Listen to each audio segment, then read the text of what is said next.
YouTuber, vlogger, influencer എന്നീ ലേബലുകളിൽ social മീഡിയയിൽ സജീവമാണ് അസ്ല മാർലി എന്ന ഹില. വിവാഹശേഷം ഭർത്താവ് അംജുവിനൊപ്പം യുകെയിലേക്ക് പോയിരുന്നെങ്കിലും പിന്നീട് പ്രസവത്തിനായി നാട്ടിലേക്ക് തിരിച്ചെത്തിയിരുന്നു.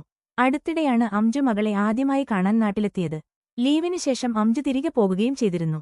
ഇപ്പോഴിതാ Q&A സെഷനിലൂടെ ആരാധകരുടെ ചോദ്യങ്ങൾക്ക് മറുപടി നൽകിയിരിക്കുകയാണ് അസ്ല. അംജുക്ക പോകുന്ന ടൈമില് എനിക്ക് ഭയങ്കര വിഷമമായിരുന്നു. ഞാൻ ആ ടൈം റൂമില് തന്നെയിരിക്കുകയായിരുന്നു. എനിക്കെന്തോ പറ്റുന്നില്ല, ഞാന് റൂമില് തന്നെയിരിക്കാമെന്ന് പറഞ്ഞു. പോവുന്നത് കാണണ്ട എന്ന് ഞാന് നേരത്തെ പറഞ്ഞതാണ്. മോളുമായി നല്ല ക്ലോസായി വന്നതാണ്. ആകെ 11 ദിവസമേ ഞങ്ങളുടെ കൂടെയുണ്ടായിരുന്നുള്ളൂ. ഉള്ള സമയം വളരെ നല്ലതായിരുന്നു. മലേഷ്യയിലും ബാലിയിലും പോയി. എന്റെ വീട്ടിലും അംജുക്കയുടെ വീട്ടിലും നിൽക്കാന് കഴിഞ്ഞു.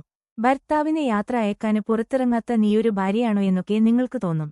ബാക്കിയുള്ളവർക്ക് വിചിത്രമായി തോന്നുന്ന തരത്തിലാണ് എന്റെ പല കാര്യങ്ങളും. സന്തോഷങ്ങളും വിഷമങ്ങളുമൊക്കെ പ്രകടിപ്പിക്കുന്ന രീതി വ്യത്യസ്തമാണ്. അംജുക്കയോടൊപ്പം യുകെയിലേക്ക് പോവാത്തത് എന്നെ കൊണ്ടുപോവാഞ്ഞിട്ടല്ല. ഇനി മോൾക്ക് വിസ എടുക്കണം. അംജുക്ക ജോലി മാറിയതുകൊണ്ട് എനിക്കും വിസ എടുക്കണം.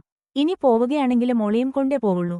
അവളെ ഇവിടെയാക്കി പോകുന്നതിനെക്കുറിച്ച് ചിന്തിക്കുന്നേയില്ല. ഞാൻ എവിടെയാണെങ്കിലും അവളും എനിക്കൊപ്പമുണ്ടാവും. അംജുക്ക തന്നെ അവിടെ അവളെ കാണാഞ്ഞ് ഭ്രാന്ത് പിടിച്ചിരിക്കുകയാണ്. അധികം വൈകാതെ തന്നെ ഞങ്ങളും അങ്ങോട്ടേക്ക് പോവും. മോളെയും കൊണ്ട് പോകുന്നതുകൊണ്ട് കുറെ കാര്യങ്ങളൊക്കെ സെറ്റാക്കാനുണ്ട്, അസ്ല വീഡിയോയിൽ പറഞ്ഞു.